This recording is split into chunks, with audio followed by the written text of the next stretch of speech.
Good afternoon to everyone. I, Surendra Kumar Seni from Purnima College of Engineering, Jaipur. I welcome you all on behalf of Purnima College of Engineering, Jaipur. Today we are organizing a national webinar on introduction to wheel mobile robots and challenges.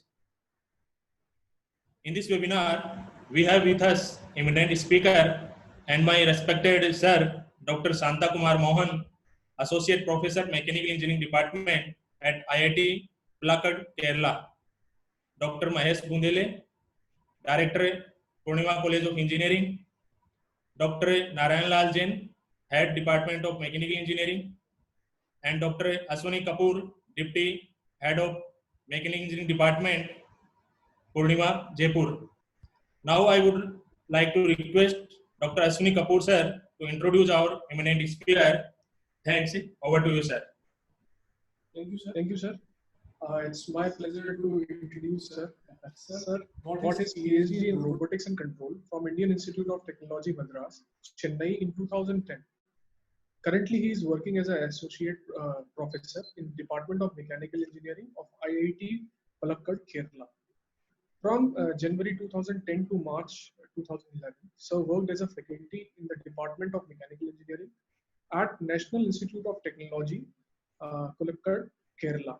Sir worked as a world-class university postdoctorate fellow at the Korean Advanced Institute of Science and Technology at Daejeon, Republic of Korea.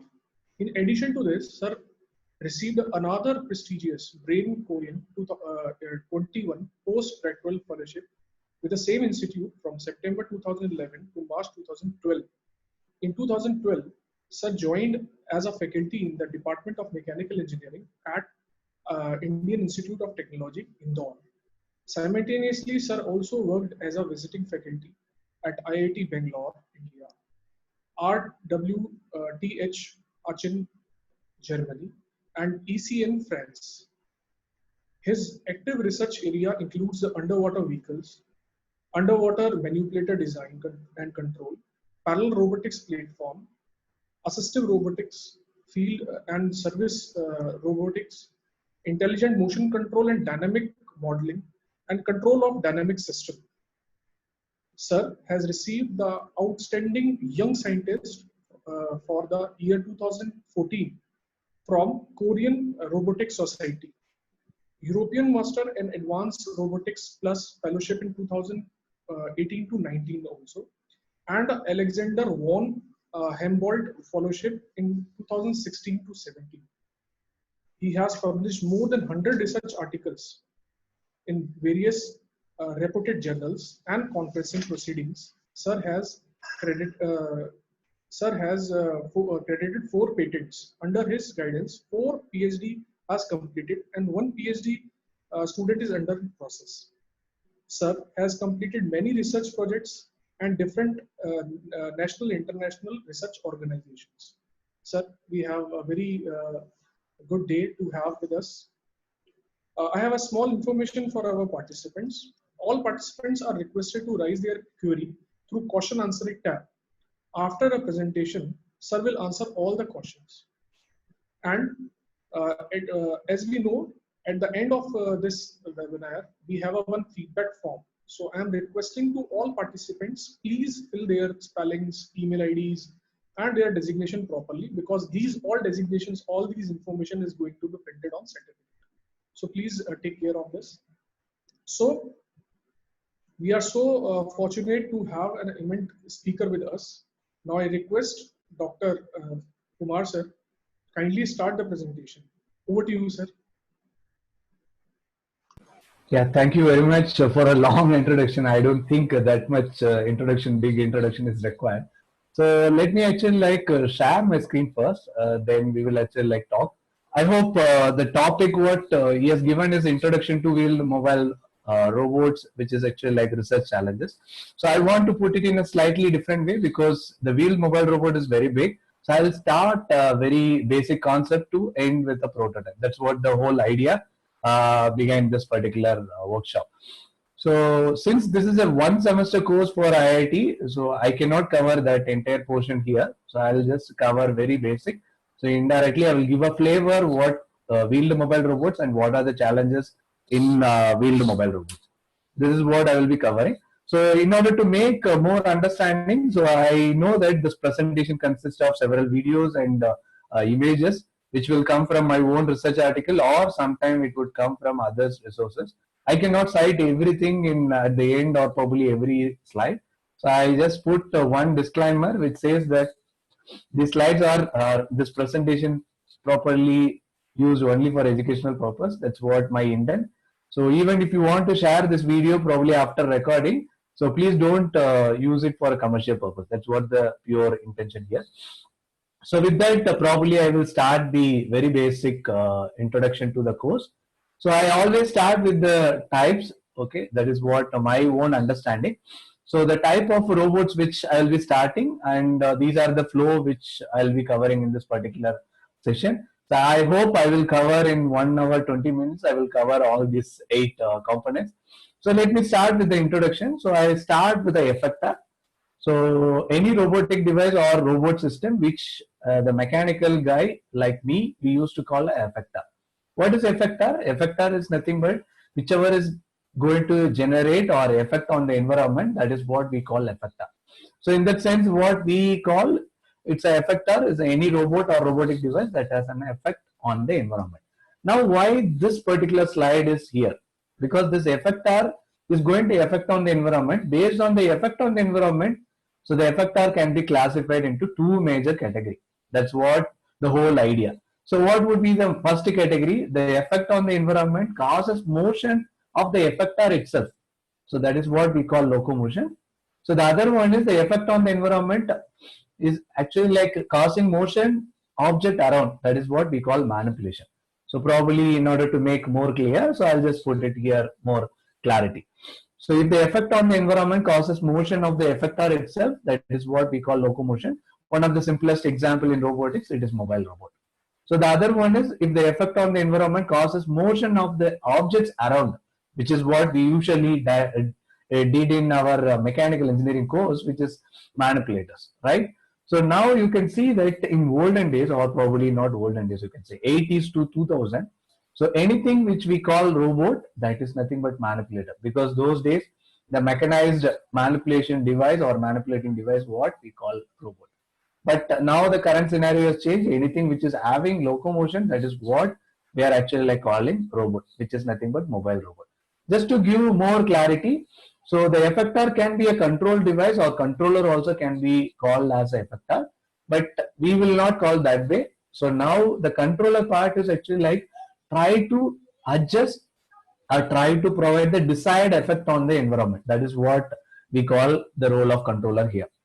So I hope you got it. So just to give a clarity, so I'm just playing the basic difference video. So one is actually like you can see, this is actually like creating a locomotion, and the contrast part, you can see it is actually like manipulating object, right? So now you would have seen that one is actually like on the fixed base, which is manipulator, which is manipulating objects. So here in this video, you would have seen that it is manipulating some of the objects, which is next to this. The other one is it is locomotion, which is nothing but the mobile robot itself is, you can say, maneuvering itself. So then what is the basic difference? Why this particular slide is required here? So very simple thing. The first one, which is manipulator, which is put it on the fixed base. Because of the fixed base, what we can get it, will get a constrained workspace. The mobile robot will not have a constraint, but the manipulator will have a constrained workspace. Because of that, what we had advantage, so the absolute measurement or the workspace would be clearly defined. But what would be the disadvantage? It cannot have a mobility. But as long in 90s or 80s or something, you can see those days we need to make a automation or probably automated system with the fixed layout. So in that sense, what would be the additional advantage? We no need to explain the system or probably environment around. In other sense, we can actually like clearly get the positional measurement in terms of, you can say, fixed manipulator.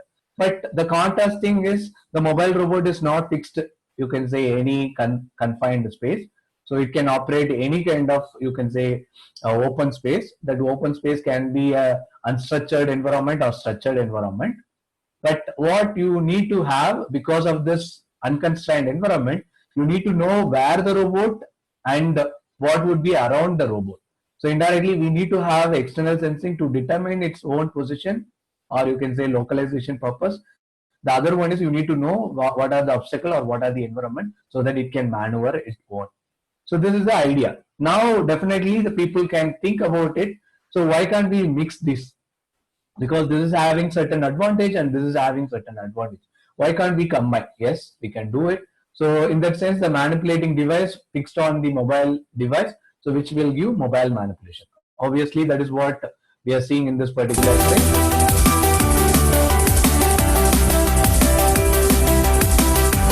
You can see that now earlier this is what the mobile robot which we have seen, and this is what the manipulator. Now the manipulator fixed on the mobile base. Now it can actually like have a mobility and as well as manipulability.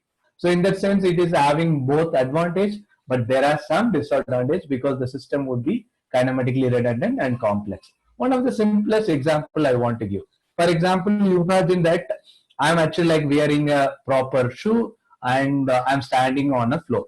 Now suddenly my probably mouse or pointer or mobile phone fell down.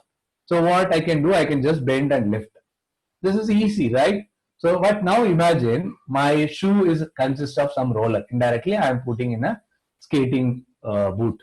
So now if I bend the same way, do you think that I would be stand the same way what I did earlier? No, definitely. Why?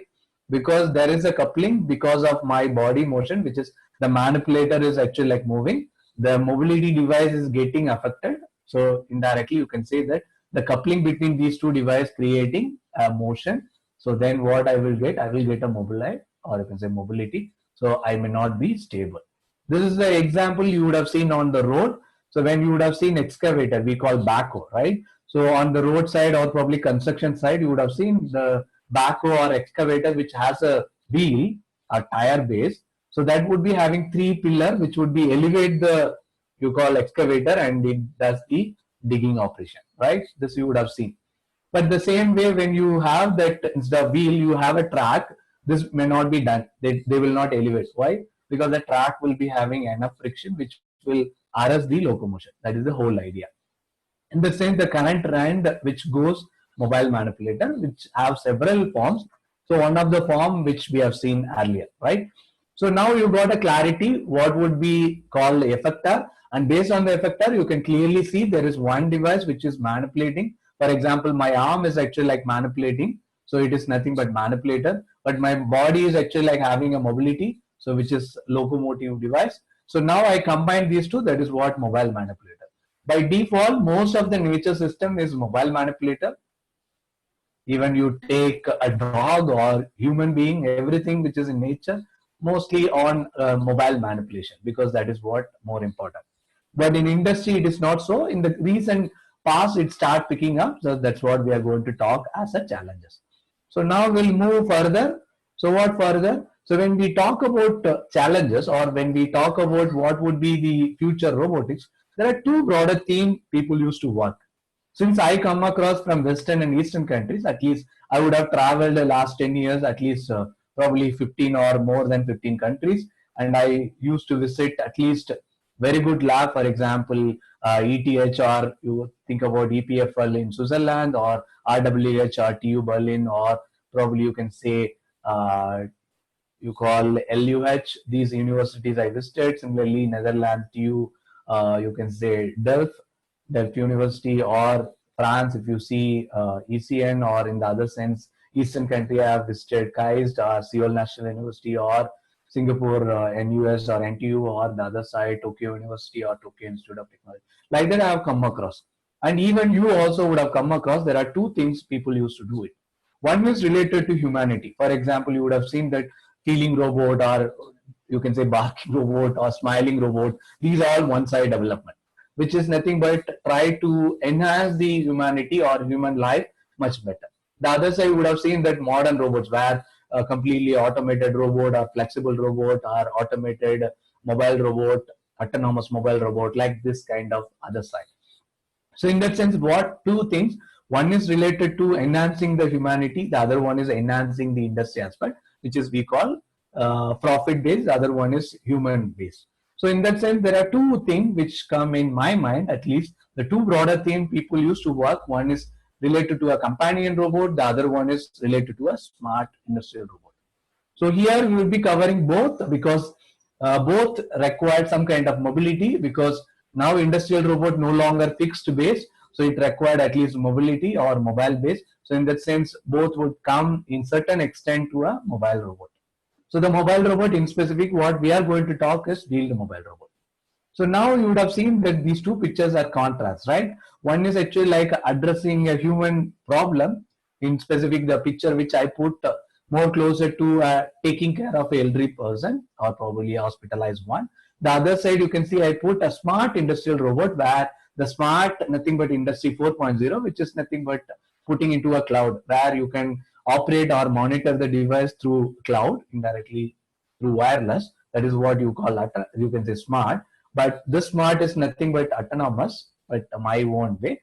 So the system, if it is autonomous, that too like having a flexibility in terms of the total industry structure, that is what we call smart industrial robot. So now you got it. One is economy or efficient or profit based. Other one is trying to enhance these things. So now definitely people can think about it. What would be the challenges, or where or when to use these robots, right? Definitely that question will come, when and where to use robots. If, for example, in Indian scenario, we should be very much careful when and where to use robots. So in that sense, we will bring the classical dimensions. So we know like we have 3 dimensions, right? So the same way people, robotic people also start coming with the 3Ds. So this 3D is actually like dull, dirty and dangerous. So if any task which is having a fatigue or routine task which is giving a dullness to the operator or the worker, then you can make automated, which is with the help of robot. Or the task is actually like you call dirty. For example, the human cannot involve, or it is actually like giving some kind of you call uncomfortness for the worker, then also you can do. So for example, you think about cleaning a shop floor toilet. It is very difficult, right? Because it would be every 1 hour once you need to clean. At least you need to make an automated device. So in that sense, a dirty environment you can do. The other thing is dangerous. For example, you want to work in IC environment, or you want to work in nuclear power plant or hazardous environment, then definitely you can think about it. So this is what the classical thing which we call 3Ds. So dull, dirty and dangerous. But the industry people were not really ready for this 3D. They said, no, these 3 alone may not be sufficient for us. We need to have at least one more dimension added. So then they added one additional thing. If the task is even the human can be done, but it is difficult. For example, lifting 100 kg or 200 kg. Probably lifting 100 kg is possible with human being, but how often? Probably 1 or 2 occasion may be off, like you can say possible. For example, 10 times in a day. One day is actually like ill, then it is difficult, right? So in that sense, the robot can be used for difficult tasks.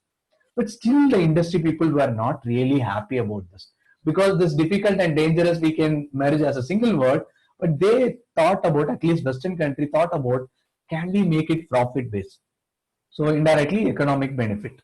So that is what the whole idea, because in Western countries, at least developed countries, the population is very low and the labor charges are very high. So they brought another D instead of difficult. What the D? So if I say, you may laugh. So the D is dear. So then dear means we assume that it is close to us, right? That is what we call dear. But industry point of view, the dear means it is properly, you can say, make profit or economic benefit.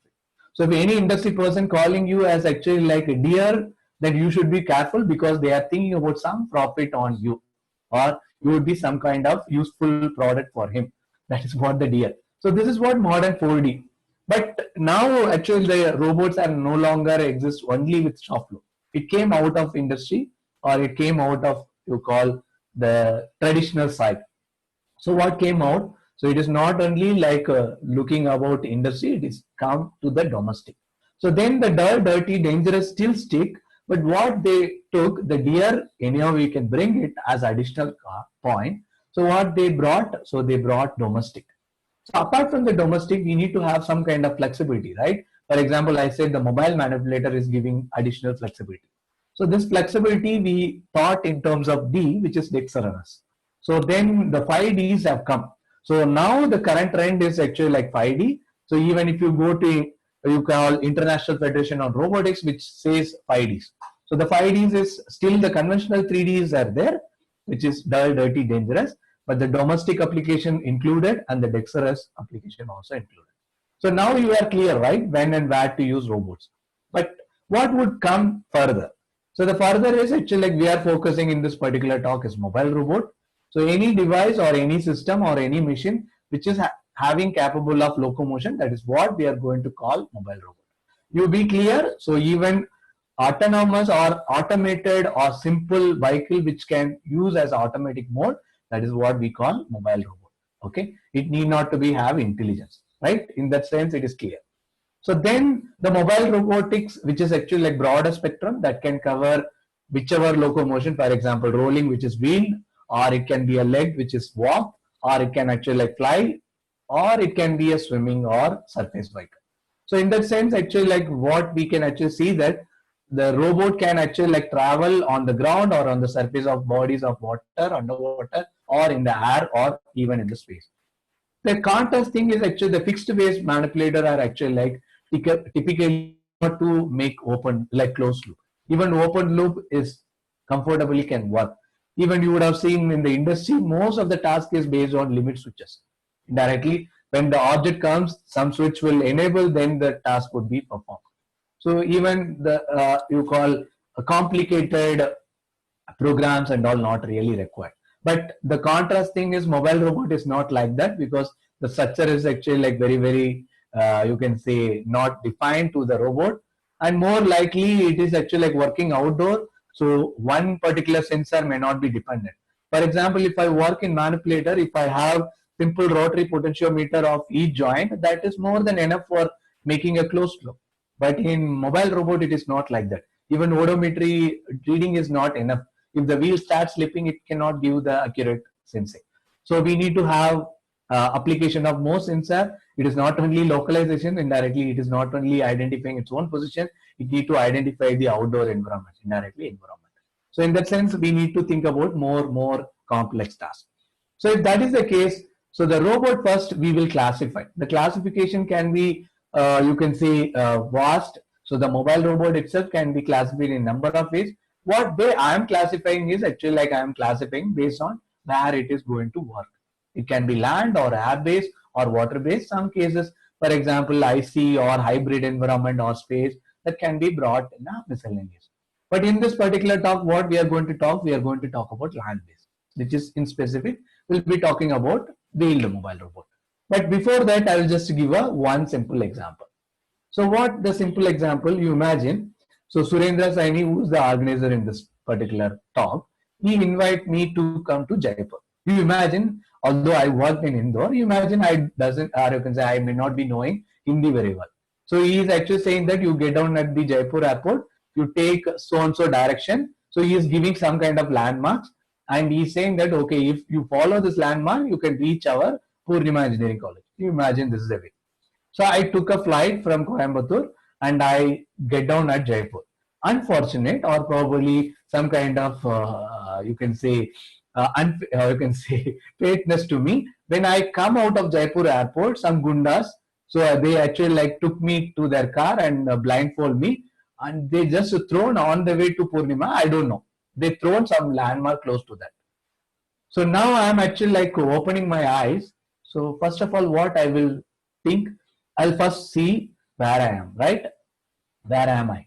So this is the first question. So indirectly, first I need to localize myself where I am. So then based on my landmarks, which thrown by Surendra or probably Googled by myself, I register some landmark, whether I am close to any of the landmarks. So if I find the landmarks, what I can find? So indirectly, I have some kind of navigational aspect. So then I can see where to go. Then I can see how to go, right? So these are the three questions any robot also need to be done. Since it's a manipulator, you no need to bother, but mobile robot, definitely these three questions supposed to be answered. So in that sense, so these three questions supposed to be known, because mobile robot is not like human being, right? For example, you imagine the robot cannot talk to a person who is next to him. At least I can give some kind of, you can say some kind of signalic way. So, or probably I can show my mobile phone, I can show this is what I need to go, something, right? But robot cannot do that way. So the robot should be properly programmed in such a way that it can localize itself and it can navigate itself, and then it can control to reach that particular state. So in that sense, you need to answer these three questions. At least you can say for answering these, you should actually like make measurements, and you have to model the environment, and then you localize yourself, and then plan a path to reach the goal and control your motion. So in that sense, you can see that it is actually like very broad, right? So in order to make this broader to some kind of focused way, so I'll actually like give the components. So although the mobile robot is actually a combination of control and mechanical element, but the subsystem what I can think about, one supposed to give a locomotion, so which is mechanical part with the actuation that will give a locomotion. Then one device supposed to visualize what surround, so sensing. The sensing need to be properly perceived and give reason. For example, I'm standing one side, but I need to take a turn. So then it's supposed to say, no, you are looking forward, but you need to take turn, or you need to take about a turn about this something. Then you need to communicate to the operator, because it is not autonomous all the time, right? So now in that sense, at least minimum 4 blocks should be there, or 4 subsystems would be there. So the 5th subsystem may be a control if you make it autonomous. Otherwise, you can make a offline, or you can make a open loop as such. If you communicate to the operator, even you can say open loop is possible. If you don't have communication, at least you have a controller, then you can make a closed loop. So in that sense, so these are the blocks. So but these are the blocks are very broad, right? I'm thinking about that blocks into 4 pillars. So one need to provide the mechanical, you can say motion, which is nothing but locomotion. That locomotion will provide by the, you can say the chassis and the wheel in our case, right? So now this chassis and other things are enough? No, because this need to have some kind of sensing device and the navigational aspect. So in that sense, you can see that some sensors, and that based on the sensor, you will localize yourself, and then you will actually like map your environment, then you can bring a path. So now the path is actually like defined, but you need to plan how to reach, right? So obviously you need to give some kind of motion planning and guidance. So then you can see that aspect, then finally you will do the motion control or the task execution. So I put it in such a way that the car would be an example. I hope you all actually like come across one kind of race at least, right? So Formula 1 or 2 you would have seen. So the driver always communicate to an adjacent or co-driver, or probably one of the crew member who is sitting outside. So what that guy name? The guy name usually we call co-driver or crew member, but the original name is navigator. What that means? So this guy will take the guidance, or you call the mission. So that mission will have a proper, you call the race ideas. But based on the race ideas, he will actually like navigate where you are, the driver, where he is actually like riding. So who are all actually like coming close to him, or what kind of path ahead. For example, it is steep right turn. He will say you are actually like approaching a steep right turn. You be careful. Or he may say that you see next to you there is driver number 3 is trying to overtake. You try to be controlled. Or probably some accident happened in front of you. He said that no, you be stop. Otherwise you may end up with accident. Something like this. So these instructions will give some navigator, right? So the same thing you can actually see that navigator will give this, but who would be operating? The driver, because the navigator says that it is taking probably 80-degree turn ahead of you. But he cannot say that the steering is supposed to rotate 30-degree and you keep this 30-degree, and he cannot monitor, right? Or he can say that, okay, you need to go 80 km/h. You press your pedal probably 30-degree and keep it. No, you cannot do it, right? So obviously the driver who is the controlling aspect, he will be doing it. So these are the 4 important pillars, and we will be covering all four pillars at least in a preliminary level. Indirectly, I'll be giving a sense on this. So that way, if we think about the first one is mechanical system, right? Indirectly actuation. What would be the main thing? So here the main thing is the locomotion. So how we will provide the locomotion? So when one can see the nature can give on the land base. So there are 4 possible, you can say in fact 5 possible, you can say locomotion possible. So what are the things? One is crawling, the other one is actually sliding. Crawling means you will have actually like one by one, you actually like make it. You take an inchworm that would actually like make one by one. The other one is snake, you see it will actually like have a sliding motion, or you take walking, jumping, or you can say running, all based on the gait pattern. But what we had advantage, the advantage that nature has given these four, but the human being or artificial locomotion brought a rolling as one additional locomotion. So we'll be talking about rolling is the possible locomotion. Why?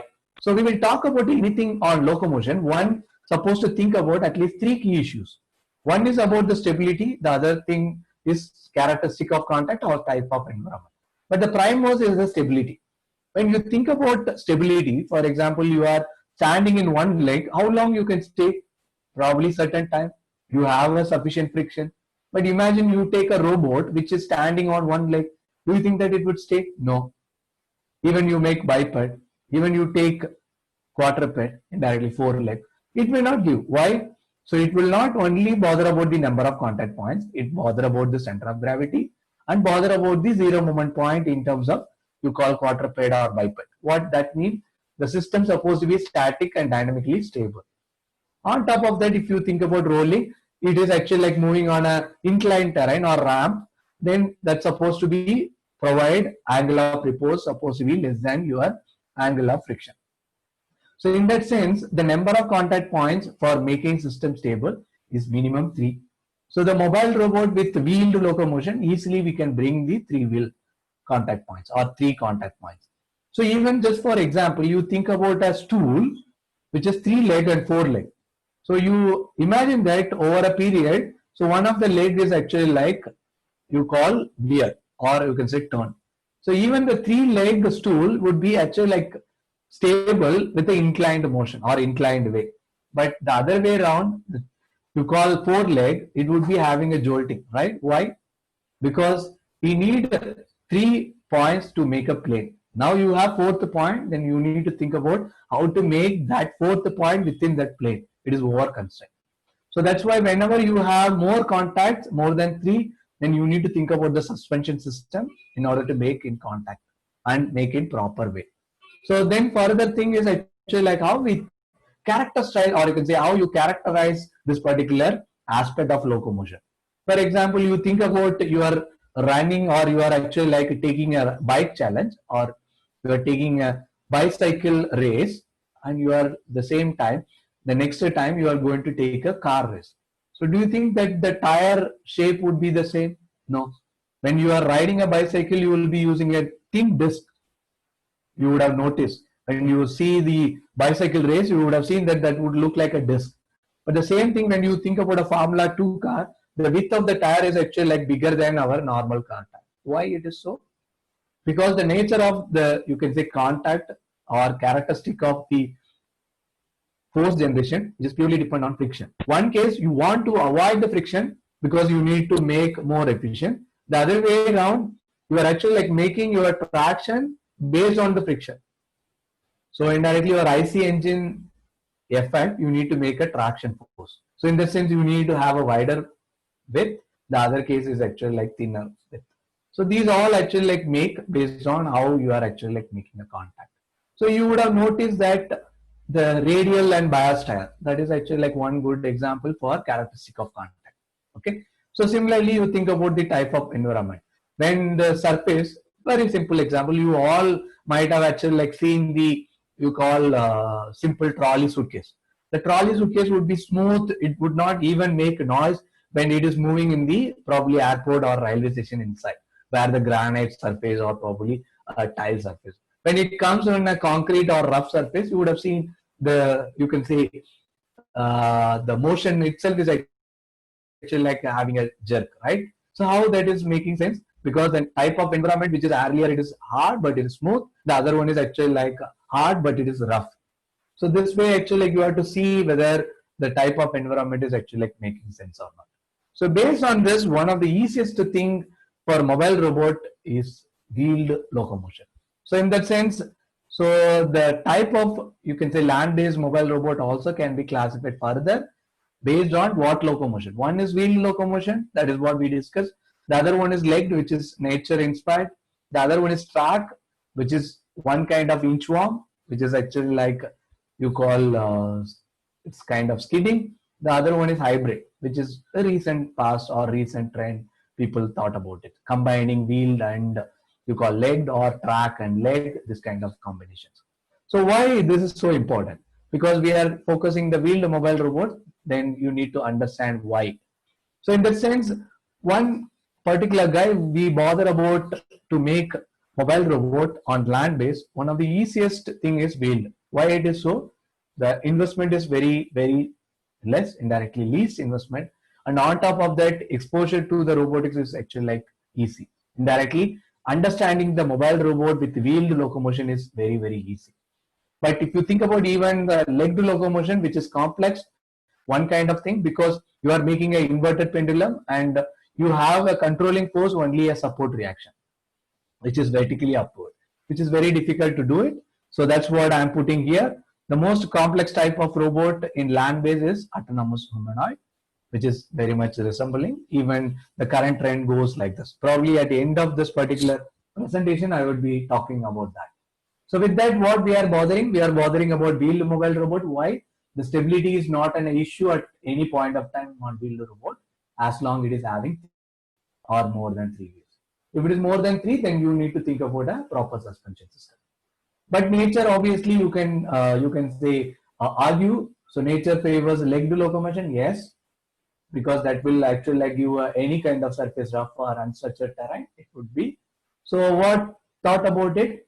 The human working environment, when you think about industry field or outdoor field, even agriculture field, so somehow it is engineered. For example, you think about agriculture robot, the farm would be properly designed in such a way that so you can apply even wheeled mobile robot. In that sense, it is actually like easy, right? So the wheeled locomotion can be possible. But in the recent days, we are even combining these two. That's what we are actually like thinking about. At the end, we may discuss about this. So now based on that, what one can think about it.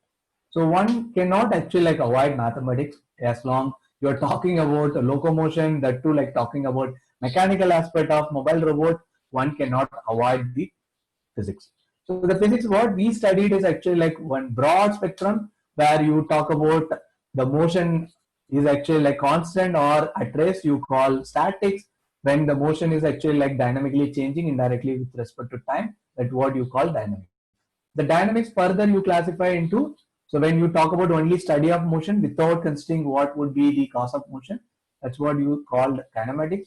The other one is kinetics, where you consider the, you call forces and effects. But in robotics or even in mechanical, we will not call kinematics and kinetics. We used to call kinematics and dynamics. Why it is so? So kinematics is nothing but motion, right? Study of motion. Very simple example, when you are playing a football.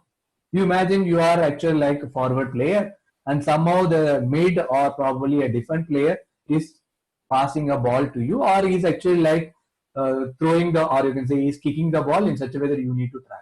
So that time, do you think that you will bother about how much force he generated and what point he kicked the ball? No, you will bother about the motion of the ball, right? The similar sense, when we think about robot, there are two things will come, or mechanical system, there are two things will come. Since mechanical system are all motion based system, so you bother about the motion and you bother about the system. So the motion dynamics is important, the other way around, the structural dynamics are also important. The structure should be stable and the motion should be fulfill the desired motion. In that sense, so we will bring the two aspects. And why it is kinematics and dynamics, that we will come back. So for example, you talk about Newton's second law.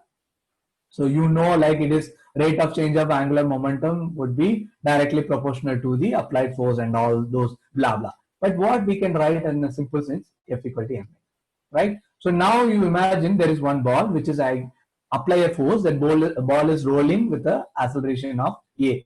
So now how I will write F equal to ma, right? So now this a is what? So it is just acceleration. Now imagine that ball is actually like rolling on a, you can say fluid impress. So now what you will bring? You will bring the friction.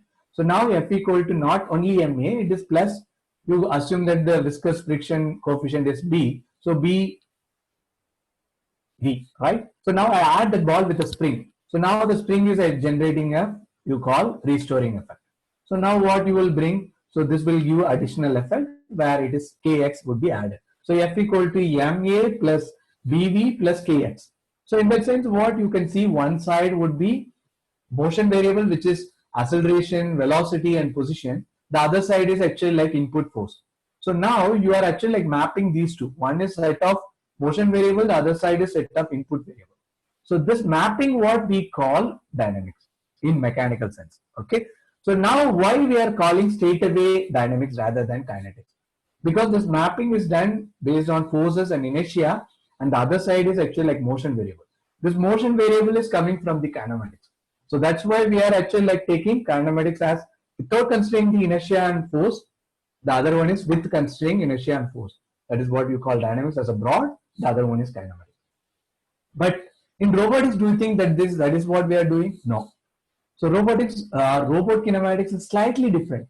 What's slightly different? So since robotic system is multi-body system, so you would be playing multiple, you call coordinate system, or multiple way to define the system.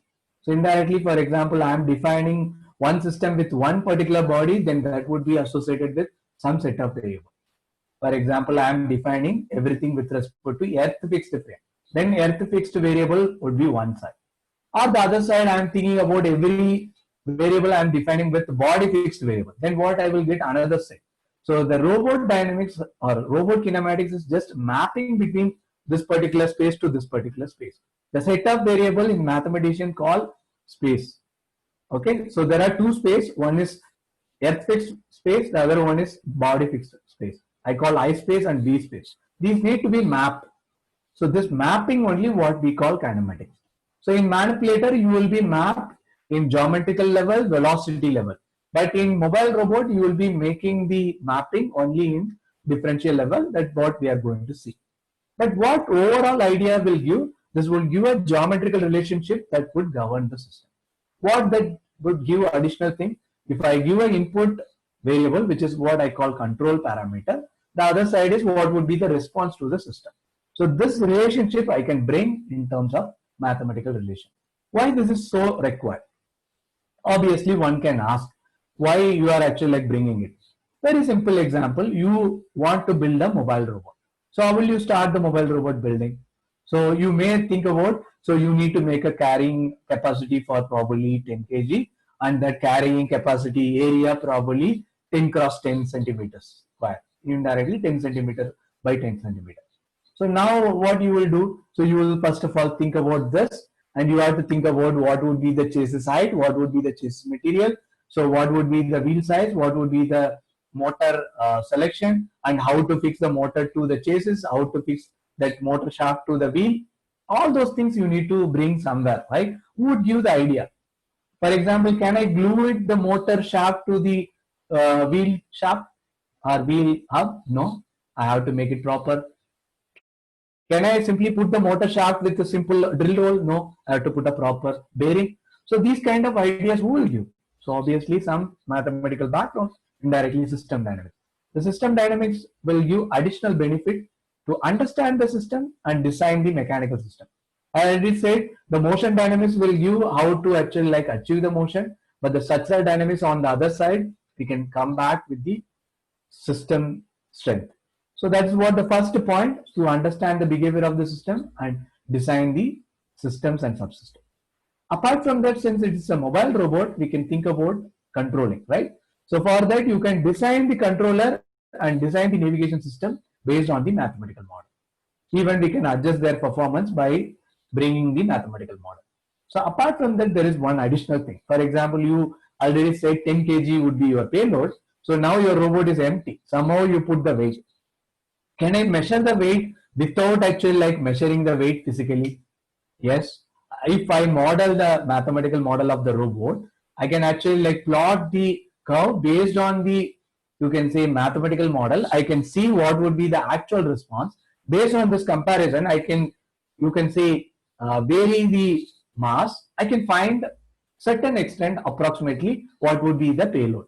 So in that sense, what we are trying to do, we are trying to estimate or predict the payload, right? So in that sense, we can use to predict or estimate the system parameter. This is what we are actually like going to use. So I hope now you are clear. So the Mobile robot kinematics, nothing but we are mapping one space to another space, and this is going to helpful for understand the system or design the system or estimate or predict the system parameter. Now with that, what we are thinking about? We are thinking about one particular aspect. What we are thinking about? So we are talking about degree of freedom. So I hope here there is one typo, which is minimum number of variables. There are two numbers printed. Okay. So please correct in that. So number of minimum variable or minimum number of variable. Either way you can take it.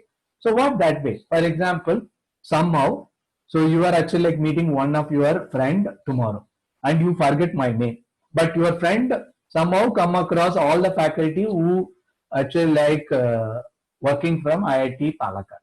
So you want to describe about me so that the other person knows me or not. You want to know. So then what you will start describing about me? So you will start describing based on my features, right? So that the other person can identify me. So how many minimum number you describe? For example, you say long hair, dark skin or brown skin, short in height. So he had probably bigger eyes. Like that you keep all with some reference you are actually describing. So based on the minimum number of description, the other person is actually like able to understand. That is what the degree of freedom of describing me. But the robot is not like that, right? So the robot is a motion device. So the motion need to be described in proper sense, in a unique way. So in that sense, what are the things you need to think? The minimum number of variable which need to describe the system in unique sense. That is what we call degree of freedom. So in that sense, we thought about land-based build, right? So in that sense, what would be the degree of freedom? The motion possible is 2 translation and 1 orientation is possible. In that sense, what would be the degree of freedom? Is maximum 3, right? So then if it is a space or water base and all, it would be in 3-dimensional. So in that sense, 3 translation and 3 orientation is possible. In that sense, it is 6. So now you be clear, this is not in terms of number of inputs. It is number of motions possible. Okay. So that is what we have to think. If you talk about any system which is in a plane, it is having 3 degrees of freedom. So for example, you take a magnetic duster and put it in a steel board. So how many degrees of freedom that magnetic duster will have? So the duster can slide up and down or left and right and it can roll. So indirectly it has 3 degrees of freedom, right? So that's what we are bothering. Now the same example I am putting it. So you can see here there is a blue box, which is what I assume a magnetic duster. Okay. So this I put it in a white board, which is steel board.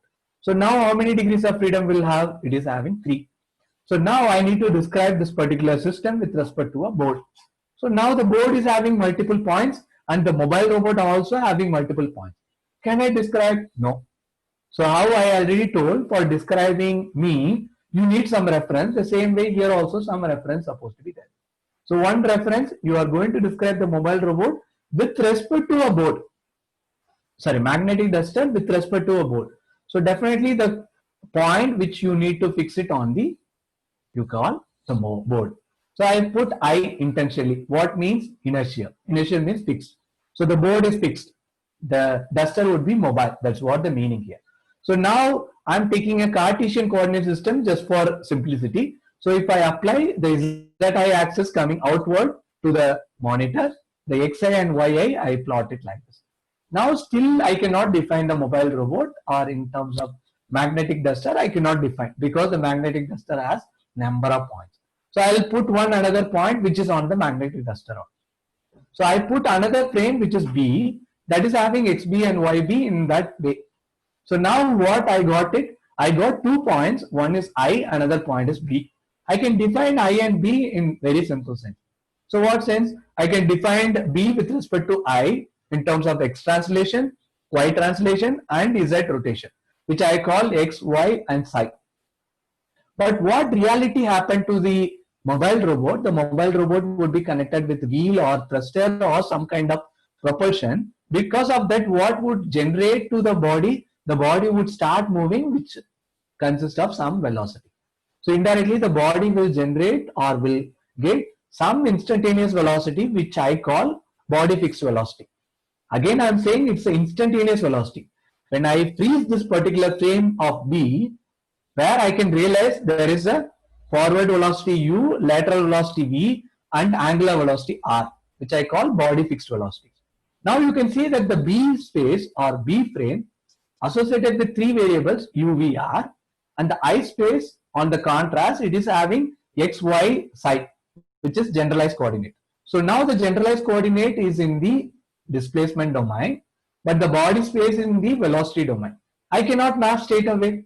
I have to elevate either the XY psi as X dot Y dot psi dot, or I have to bring back UVR in the displacement domain. So obviously, already I told the B space body fixed velocity at instant. So I cannot attain the displacement with that way. So then what is the easiest one? I can elevate the XY psi as X dot Y dot psi dot. One easiest thing is, since ZB and ZI are parallel, so in that sense R would be psi dot. So we no need to worry. But what is the worrying thing?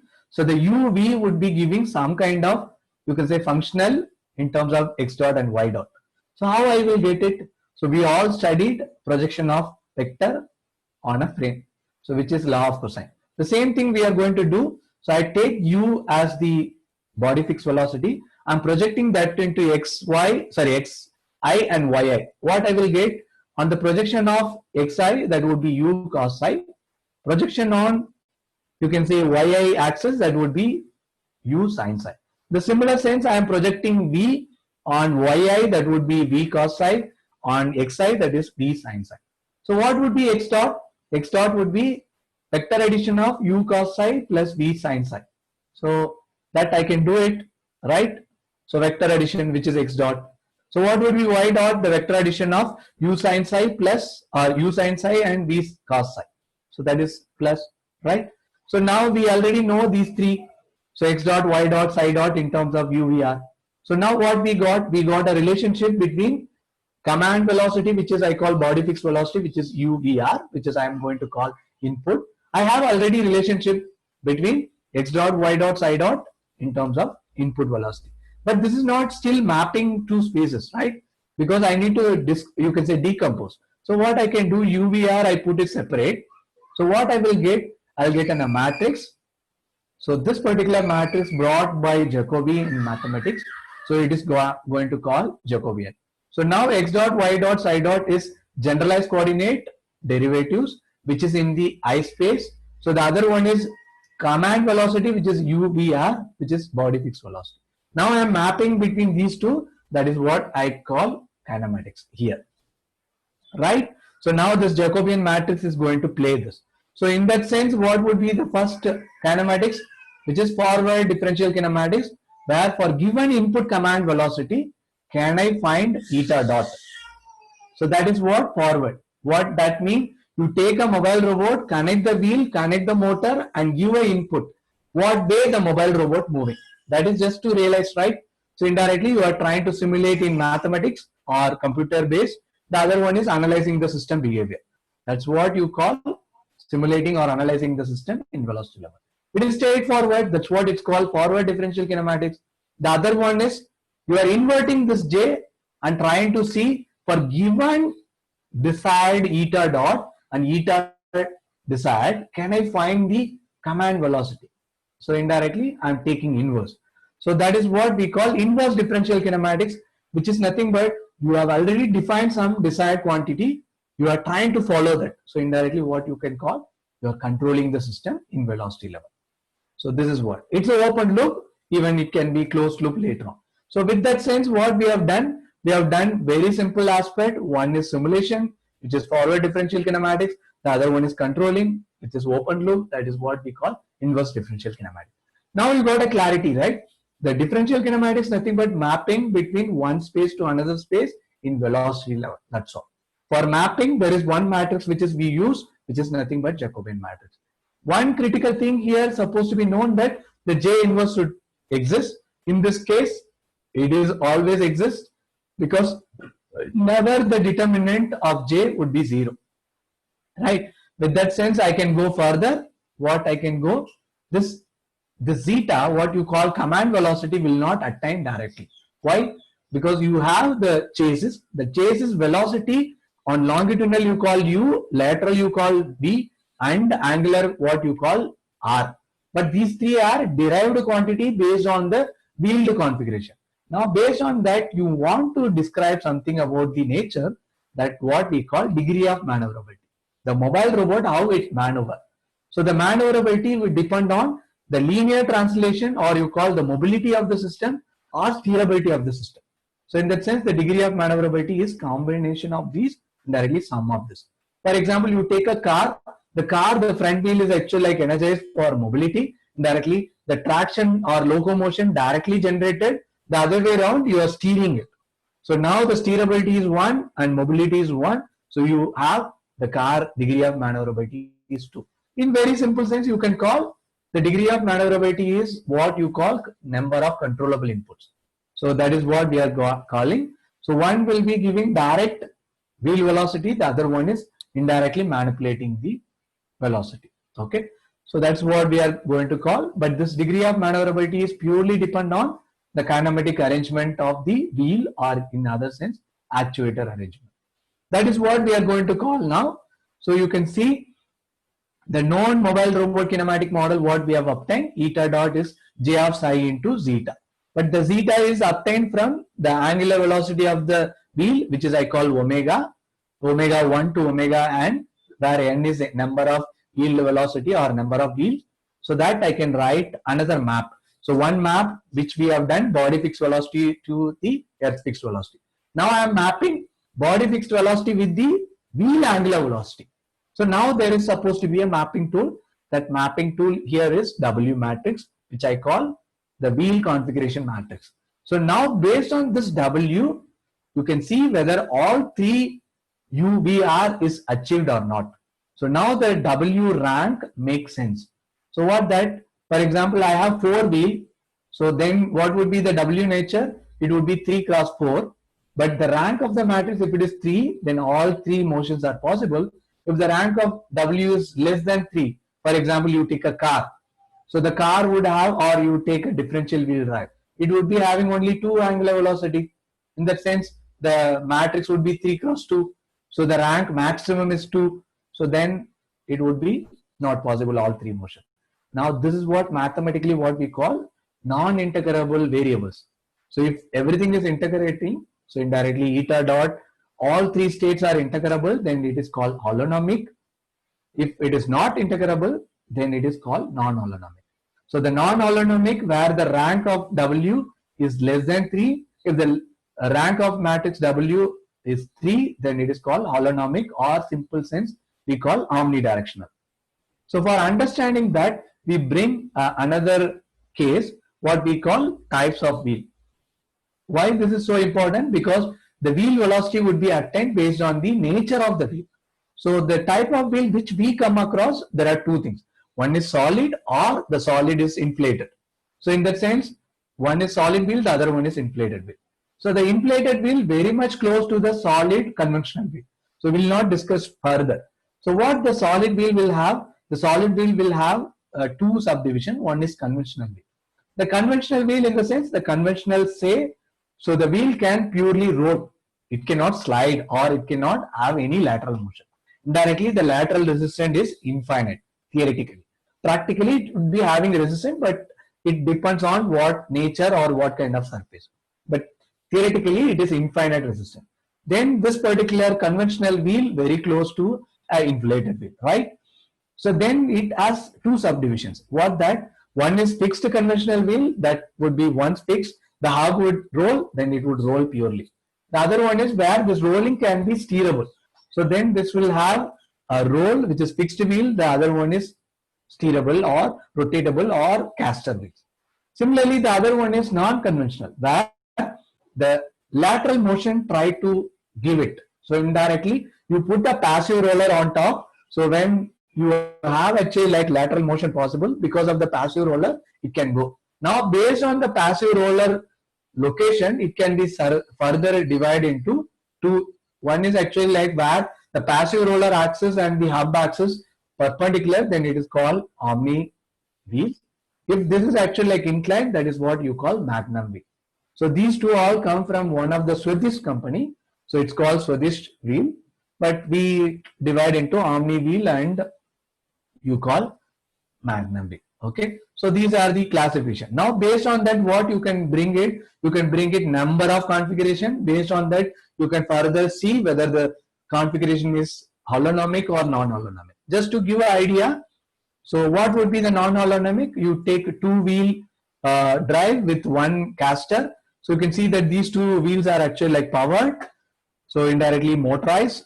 So this two wheel actually like can provide motion in longitudinal and it can rotate. But this, you can see that for Magnum wheel, so in that sense, this can actually slide lateral, go forward and then rotate. So just to give further understanding, I'm just showing a few videos. You can see it's a differential wheel where you can see that both are actually like powered. So based on the differential action, it can rotate. For example, now it is trying to rotate, where one is almost stand, it is trying to rotate. Now it is still go forward or you can say backward and take rotation. The same thing you can think about a tricycle, where these two wheels are powered and there is a rear wheel which is steered. Okay, these are the two sub cases. Similarly, there are four wheels, but all four are actually like parallel, but it is powered. Then what you will get like this. Still, it is not possible to go lateral because it's all fixed wheel. So indirectly, it is giving still there are four, but the rank will be only 2. So it will be called fixed tail. So the other one which is very popular, which is what we have seen as a car light, where there is a steering and that steerable is actually like powered. So now you can see that it is although having two inputs, but it is one is steering, the other one is actually like providing a power. So these are four which are actually like, you can see that it is all non-holonomic because the rank of W matrix is less than 3. Although in this case the controllable input is 4, but it is actually like the rank would be, W would be 2. So now we will think about the holonomic nature, where omnidirectional, for example, 3 omni wheels where the passive roller is perpendicular to the hub axis. Now you can see that it can go either to translation or rotation is possible. Similarly, you can see the Magnum wheel, all 4 wheels are actually like powered. You can see that it can provide lateral motion or longitudinal motion or rotation.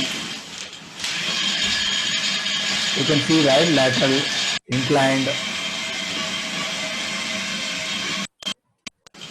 You can see rotation, all possible. So here also you can see rotation and the other thing is possible. So the other one is 4 steerable wheels, where the powered wheel is steering and as well as it is powered. So indirectly it can rotate and as well as steering. So which is one of the popular, which you would have seen lunar mission, which people submitted Surgier, which is 6 wheel, right? But here it is 4 wheel. The same thing, it is in, this is outdoor, it can be even indoor. So this can be achieved. You can see that it is steering and as well as power, right? So these are all actually like, you can think about omnidirectional robot, which means it is holonomic where all 3 motions are possible. So now we have some special cases. What special case? As you call a spherical wheel, which we call unicycle, where it is having only 2 degrees of freedom, where it can roll and it can actually like you call steerable. So one simple example, which is we call Carl. You can see a cylindrical. I'd like to stay here with you. It'd be a beautiful. Not cylindrical. A spherical wheel attached. The spherical wheel have a rolling and as well as steering. So in that sense, it can actually like move in 2-dimensional easily. The other one is synchro drive, where there are 3 or 4 wheels. All 4 would be attached in a single drive, so that the rotation of all wheel would be synchronous, and as well as all 4 wheel will have same forward velocity. Indirectly, same velocity would be generated as a rolling. In that sense, the input at a time or at instant is 1. Either it is going to rotate on the steering or it would be rolling. So then that would be, we call a synchro drive. So you can see here. So now it is actually like steering. That time it is standby. So after that it would be moving forward or backward. Okay. So these all what we have actually like come across as a special drive. So even this can be 3 or 4 or 2 based on this. So 3 is minimum because the stability aspect. So these all actually like what we call special drives. So I hope I am actually taking too slow, but this is what the general idea about the mobile robot kinematics, how this kinematics can be conceptualized. So based on this conceptualize, we can think about controlling this. So these are the outdoor robots, which are actually like what we call agriculture or field robots. You can see this is actually like differential wheel with two caster, and this is a tricycle, and this is skid steering, and this is completely omnidirectional with four independent powered steerable bike. So these are all actually like outdoor vehicles. So now we will move further. What move further? You know now the kinematic model and you know how it would be uptime. Can we try to make a control? So for controlling, what you need to think about? You need to think about one of the easiest thing. So what would be given as a desired? So the desired here we are talking about only motion. So the desired position and desired velocity would be given to you, since we are talking about kinematics. So in that sense, what would be given? The eta desired and eta desired dot would be given. If it is only point to point motion, eta desired dot would be 0. So what would be available? We assume that all the sensors are available, and certain extent we will be getting actual position accurately. In that sense, eta would be obtainable. So if this is the case, what we are bounded to do, we are trying to bounded to find the control inputs, which is what you call command velocity zeta. So for that, what we assume that j of eta or j of psi is available. Already I told j inverse is always possible, so we would be happy. But what one can think as a control objective, the one of the easiest thing is the error tends to 0. That is what you need to know. So one what we call the stabilization. Indirectly, when t tends to infinity, my error should go to 0. Indirectly, eta tends to eta desired. That's what my target. So in that sense, what I talk about exponential stable or asymptotically stable. Where t tends to infinity, my error tends to 0. Here error, what I feel or I call eta desired minus eta. Most of the textbook which we written is eta minus eta desired. It is nothing wrong. If I want to write what I need to talk about exponential stable, where I bring one kind of positive constant lambda. If I have my eta tilde in a function of exponential of minus eta times lambda times t, then I am achieving this, right? That is what we are bothering. We will recall what the basic equation which we obtained. So eta dot is j of eta into zeta, where this particular equation I am simply writing as a u, which is what I call control input. Now imagine my eta desired at t equal to 0 and eta at t equal to 0 both are same. So what I will get? I will get very simple equation. I can just choose u as eta desired dot. So in that sense, what I will get? Eta tilde of time is 0, right? When t tends to infinity or not, it is already it is at same and it is going to follow that pattern. So in that sense, what I have eta dot, which is j of eta into zeta, which is I am writing at eta dot desired, which I can rewrite in this form. So now what I can write, the zeta I can write as j inverse of eta desired into eta desired dot. What you obtain here? You obtain control input without bothering about the actual response, right? So it is open loop control, which we call in control aspect, we call feed forward control. So you are bothering about only desired velocity and you are controlling that system.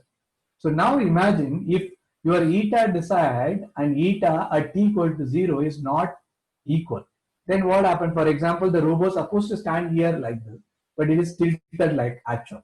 But if you command, it goes like this instead of going straight, right? So this is what open loop issue that what we are trying to address. For that, what we bring the feedback control. One of the easiest feedback control is proportional. For understanding that, what we bring, we wanted eta tilde of time, indirectly error, supposed to be an exponential function. If this is the case, I differentiate this, what I will get, eta tilde dot of time is minus lambda e minus lambda times of t. If that is the case, what I will get as a simple first order differential equation. But what this is eta desired dot minus eta dot, right? So that is what we write. So but what this is, you can write as j of eta into zeta, right? So that is what we write. If it is set point control, you can simply take this eta desired dot as 0. So in that sense, eta dot times of t equal to lambda eta tilde t. But this is nothing but j of eta into zeta. So in that sense, zeta I can write this way. So this is what you can see, proportional control, right? It is a simple feedback. You are bothering? Yes, it's that. Now imagine if set point is not there, it is a tracking. Then you will get a little addition where you bring a feed forward and you brought feedback. So this is what we call computed velocity, or some people call feed forward come feedback control. Okay. So this is what we bother. So now you are clear how the kinematic control also have come.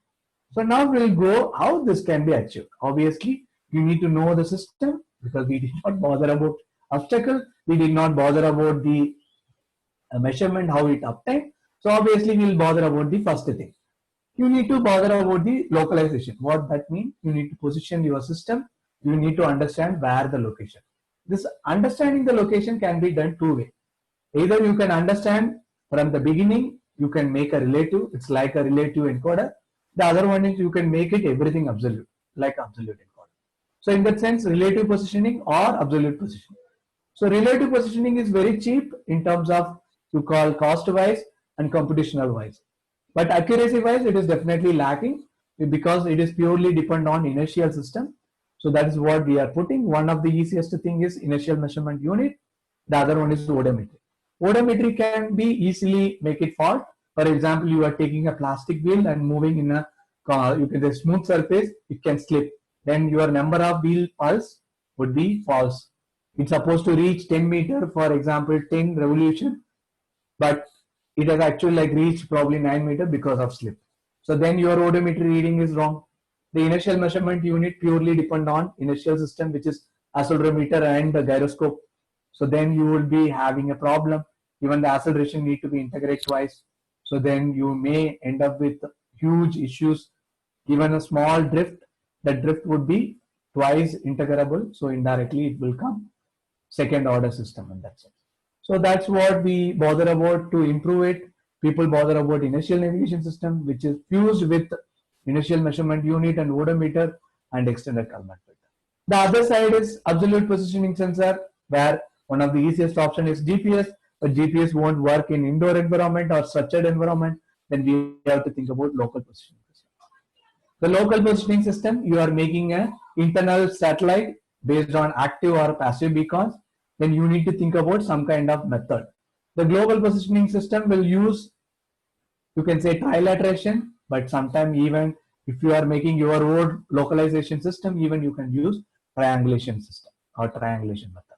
Okay, trilateration is purely based on the distance. It measures 3 different distance from the 3 different satellites, and based on that it match 3 circle and find what would be your, you can say, position. The other case, you try to reach where the transmitter and you receive, and you see what angle and 3 angle where it is intersect 3 lines. That is what your robot location. This way you can do it. So these are the 2 methods which are popularly used, and GPS use trilateration. Okay. So now this is what you call localization sensor. But the other thing is you need to bother about obstacle free, right? So first of all, you need to know where are the obstacles. So for identifying obstacles, you need to think about several sensors.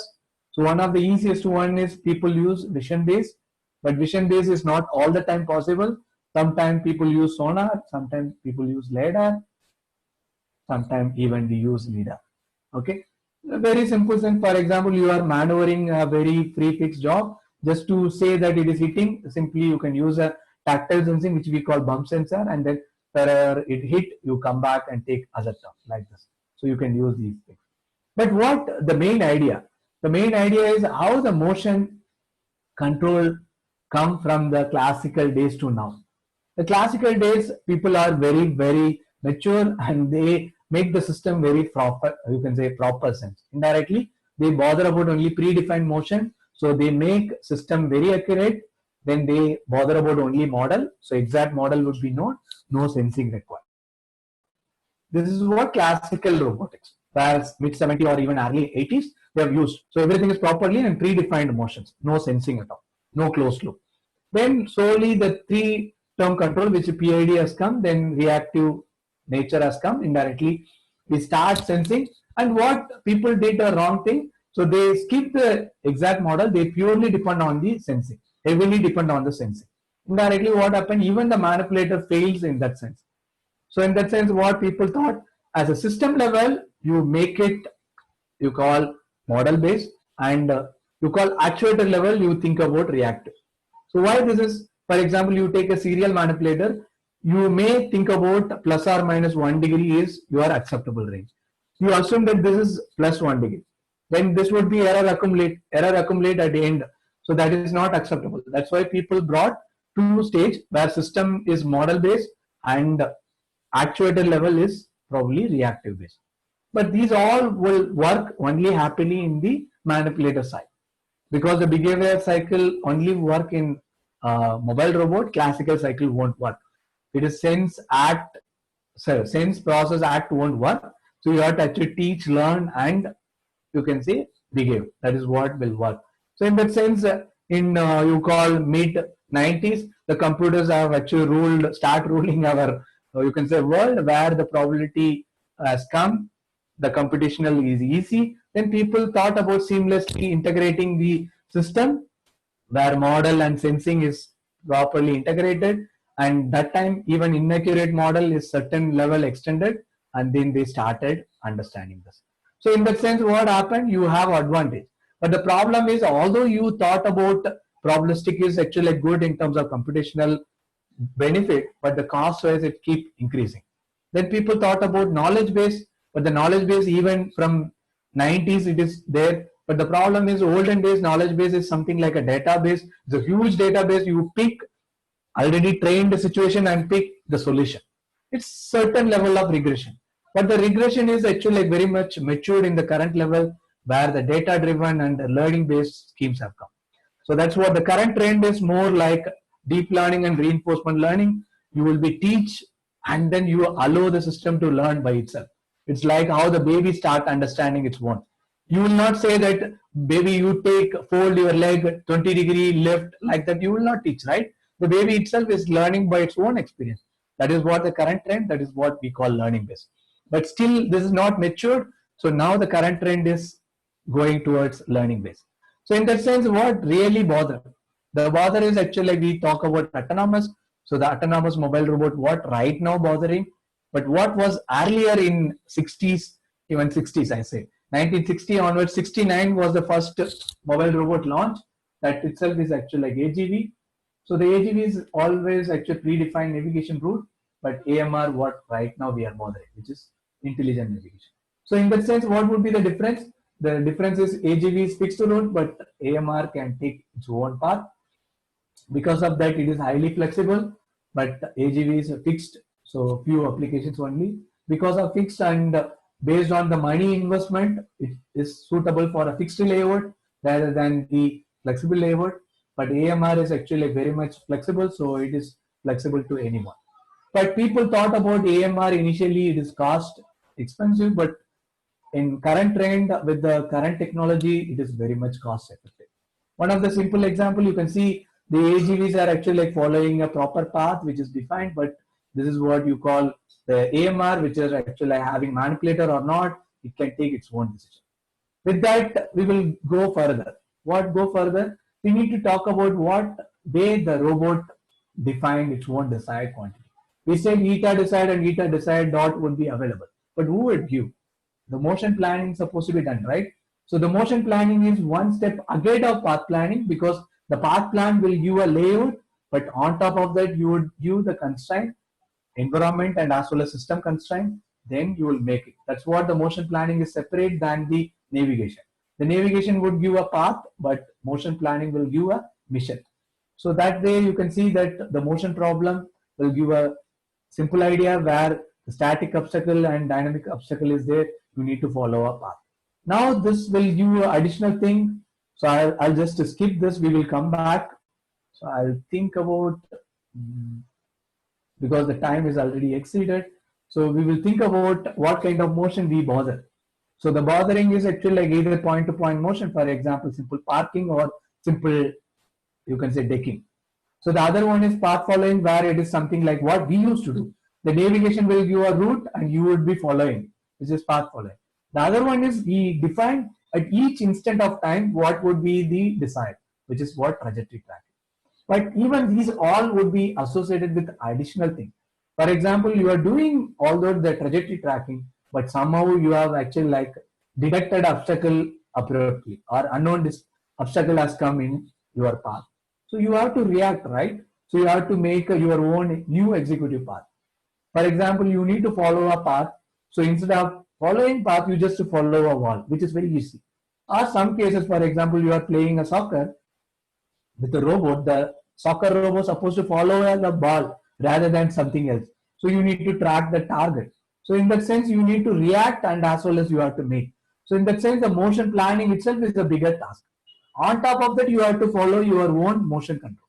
So in that sense, the mechanical architecture alone will not work. You need to think about advanced controller, which is what we are bothering. So with that, if we talk about the challenges in Frankfurt, it would be consist of several challenges. So I put one of the easiest way. I took one of the paper which published in 2018. So you all know that Science is one of the popular journal which has more impact factor. The same group, they launched Science Robotics in 2018.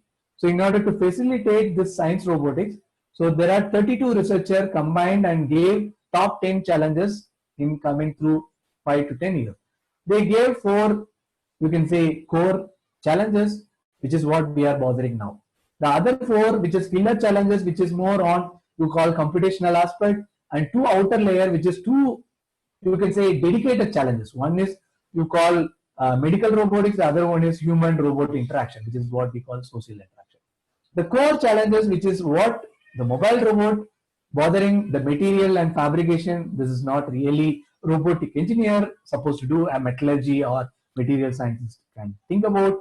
The other challenge is power and energy, that is also the energy engineer can think about. The robotic engineer, what we can think about is bio-inspired and bio-combined or hybrid system, which is more like the hybrid system what we are thinking about.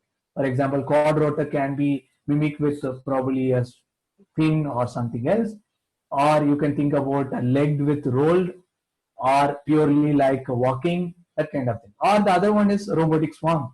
So where I put one additional slide just to give idea, because I supposed to stop at 3:20. I just to give an idea. We all know, admire with the ant, right? How it is carrying a common load. You can see this group of ants is very simply carrying a big heavy load or payload in a simple sense. Can we think about similar sense as a swarm? Yes. You see that there is a group of robots which tried to carry a very similar task as what we have seen here. You can see it's very much similar, right? So this is what currently people are thinking about. Can we mimic the nature and bring more sophisticated system? So in that sense, we have actually like mobile manipulator is one of the bigger challenge, which I did not talk right now because I thought I might be having a time, but now I saw that it is 3:20 already. So I can actually stop with this. So I am just making one more additional slide. With that, I will stop. So there are 2 contract objectives will come if we think about future robotics. So one is what we think about industry layout, where you think about the factory would be completely replaced with an anthropomorphic robot, which is completely a contrast because it is economic benefit, where you need to have a less intelligent because it's supposed to do a regular routine task. But the other side, the contrast thing is you need to have a companion robot where it need to react based on the human nature. For example, here I took a picture which is very much the same anthropomorphic, but it is actually like thinking. This is playing a chess with a girl. This girl is moving a, you can say, some move. According to this particular guy is thinking it's like a human being and try to take a move next. It's more realistic, right? So if we think about these 2 contrast objective, one side the artificial intelligence is taking a lead, the other side is actually like economic benefit where you need to. But overall, you can see the locomotion is one of the important aspects. Just to address that, I'm putting how the robot evolved since beginning. The beginning is actually the robot evolved since 70s, 80s, thinking about only manipulator, where they were happy because the industrial automation has done with this very, very bigger sense. Then people thought it is not mimicking the human being. Then they thought, okay, we can put a upper body and then the stabilization not able to do it, they put on the mobile base, which is the rolling base. Still, it is actually like the stabilization has not done, so they put upper body can move up and down. Then people thought, no, it is not looking good, so we can put at least a waist which can be bent. Then people thought about something like they replace this wheel base with a track base and then some kind of stabilization thing. Still, it does not look like human being. Then they uplift with some kind of advancement and start coming in. So you can see that these two are having some kind of cable motion, right? You can see here, closely monitor, you can see that it is attached with the string because the stability was not achieved. So where you can clearly see the foot is stable and then only the second foot is taking a move. The same thing is improved in the current aspect. We are at this particular point where the cable is removed and still the stable walking is done, not a dynamic walking. What we are looking is, you can see that both the foot is actually like on air at most. So when it is actually like about to touch, the other foot is about to lift. So this is what we wanted. You can see the chest or the upper body also improved, but on top of that, the dynamic walking is done. So this is what we are looking, and this is what we achieved so far.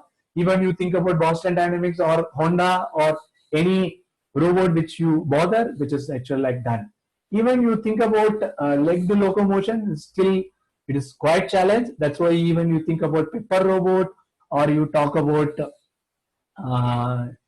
you call Chip, the robot, which is all actually like come with wheeled locomotion.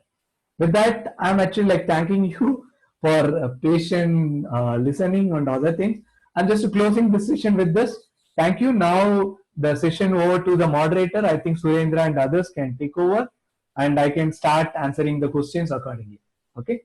Now you can. Informative lecture, and I am sure that all participants must have benefited by attending this lecture on introduction to wheeled mobile robots and challenges.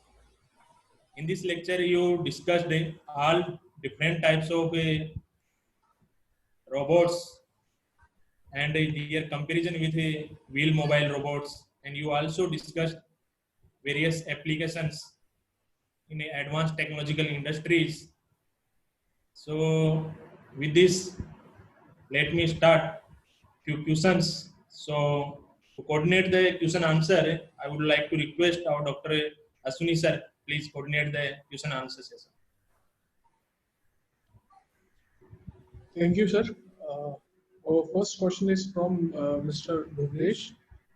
He's asking that what is the difference between artificial intelligence robots and wheel mobile robots? It's very simple because you see, artificial intelligence is a hybrid. Okay, so wheeled mobile robot is purely based on the locomotion. So what kind of locomotion you are providing, that is what wheeled. So here wheeled locomotion provide. That's why we call wheeled mobile robot. But this artificial intelligence is actually like an additional part where the controller is enhanced with the automated or artificial intelligence, which is nothing but autonomous. When you provide some kind of intelligence to the robot, then it is called artificial intelligence, which we simply call autonomous robot. So in that sense, there is a two distinct, or you can say two different way to define. This is one type of classification. This is another type of classification. One classification based on locomotion, the other classification based on intelligence. Intelligence okay, controls. So there is no straightforward. So one more question is there from our student Santosh. What is the difference machine learning and deep learning? Machine learning and deep learning, in certain extent, you can say same. So machine learning is based on the algorithm, and deep learning is much more deeper. For example, even there is another classification also there, which is reinforcement learning. Reinforcement learning is actually like based on teach and learn. So the deep learning is actually like based on number of experiments, and you will keep training. It is properly regression model. That regression model is actually like giving its own learning. That's what you call reinforcement learning. The machine learning is a broad spectrum in that you can actually like bring deep learning, reinforcement learning. So this machine learning, for example, you have a A-star algorithm. So the A-star algorithm is one part of you call machine or deep learning algorithm, where you will be building your own, you can say, learning algorithms. So here learning in the sense you will create a regression model. So how good your regression model, based on that you will get your you call approximate result or accurate result. That's all. So there is no clear distinction. Probably if you talk to a computer science guy, they will give a slightly different way of definition. But as long the mechanical point of view, the client and the supplier will give a difference. Yes, Okay. yes, right. So you can actually like talk to the computer science people because they bother about the agent and they bother about what algorithm and how they play with the algorithm that they distinguish. Otherwise, for us, so reinforcement learning, deep learning, and machine learning all are learning algorithms. Learning methods. Right? Yeah. So by this we can teach the robots, but they can learn Yeah. by themselves. Right? Yes. So one of our student, Amandeep, is asking how we can integrate IoT, because nowadays IoT is again a very good topic. So Sorry, IoT with I'm robotics. not getting your voice. Hello. Yes, yes. Yes. So, sir, the next question is how we can integrate IoT with robotics. IoT is actually like not really big. What IoT means the Internet of Things, right? This Right. is not new actually for us because what data structure that become data mining, then data mining become big data become cloud computing. The computing now with wireless we call Internet of IoT. Things. So Internet of Things is supposed to have wireless connection and you have to put your system on the cloud. If you are able to access through your cloud, then you have already connected. So what the smart in terms of robot, the smart it is nothing but you are making in a cloud. That's what you call Internet of Things. So if your system is accessible through wireless, either GSM mode or Wi-Fi mode, and you are able to communicate to the mobile robot or your robot, then it is already IoT enabled. So for that you need to have a sensor, you need to have a communication device, and your actuator should obey your order through wireless. That's what you call IoT enabled. Yes, yes. Okay. Right. I hope you got the answer, right? Right, sir. Right, sir. Thank you. Yeah. Now I would like to request Dr. Narayan Lal Jain, sir, head of the Department Mechanical Engineering, to propose the road of things. Good afternoon to all. A meaningful and valuable lecture delivered by Santa Kumar Mohan, Associate Professor, IIT Palakkad, Kerala, India. I deem it a great honor to propose the vote of thanks to everyone. I, Dr. Narayan Lal Jain, HOD Mechanical Engineering, on behalf of Mechanical Engineering Department and entire fraternity of Kurma College of Engineering and I on behalf, first of all, I would like to propose hearty vote of thanks to Dr. Santa Kumar Mohan for meaningful webinar on introduction to wheeled mobile robot and challenges. I also thank to all participants for their overwhelming response to participate in this online mode of learning. I would like to express my profound gratitude to our director, Dr. Mahesh Gundare, for his continuous guidance and moral support. I also wish to express my gratitude to architect Rahul Singhi, Director Purma Foundation, for their encouragement to organizing such meaningful and valuable webinars. I also express my sincere thanks to Vice Principal Mr. Pankaj Demla for their moral support. I express my sincere thanks to administrative staff, Mr. Deven Somansi, Registrar PC, Mr. Sivraj, System Administrator, and his team for making everything available to conduct the webinar. I thank to coordinator of webinar, Dr. Surendra Kumar, for organizing the successful webinar. I also thank to Mr. Ashwini Kapoor for their support. I thank to all which were directly or indirectly involved for making the webinar successful. I once again express my sincere gratitude to Dr. Santa Kumar Mohan for sparing the time from his busy schedule to share his knowledge among us. Thank you, sir.